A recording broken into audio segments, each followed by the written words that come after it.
თუშეთში უნიკალური სახლების რეაბილიტაცია იწყება. რეკონსტრუქცია უნდა ჩაუტარდეს შენობებს, რომლებსაც კულტურული მემკვიდრეობის ძეგლის სტატუსი აქვს მინიჭებული. პროექტის განსახორციელებლად 1.300.000 ლარი უნდა დაიხარჯოს, რომლის ნაწილსაც საქართველოს მთავრობის გარდა მსოფლიო ბანკი გამოყოფს. ქრონიკის რეპორტაჟი სოფლიდან, რომელიც ზღვის დონიდან 2000 მეტრზე მდებარეობს.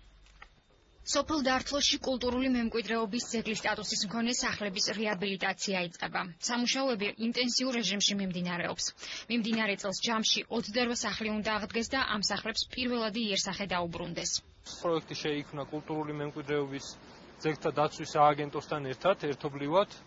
ეხლა მიმდინარეობს ზედამხედველობა როგორც ჩვენი მხრიდან, ასევე კულტურული მემკვიდრეობის დაცვის სააგენტოს მხრიდან.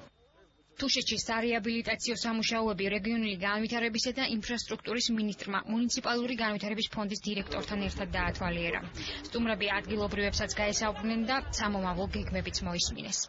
ეს პროექტი მე ვთვლი, რომ ძალიან კარგი პროექტია და რაღაცა თვალსაზრისით უნიკალურიც. ამის აღდგენა თავისთავად ძალიან დიდი ეროვნული საქმეა.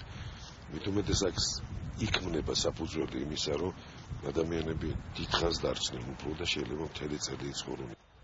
პროექტის ფარგლებში კულტურული მემკვიდრეობის ცენტრებთან ტურისტული ინფრასტრუქტურა უნდა მოეწყოს. ადგილობრივების ნაწილი ფიქრობს, რომ სოფელი ქართველი და უცხოელი ტურისტებისთვის კიდევ უფრო საინტერესო გახდება.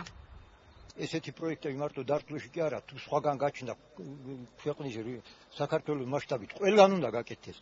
ეხლა თქვენ წარმოიდგინეთ, ეს რო გაკეთება, აღდგება აქ. აი მე მაგალითად გაკეთდა ჩემი სახლი. გავხსენით სასტუმრო წევს.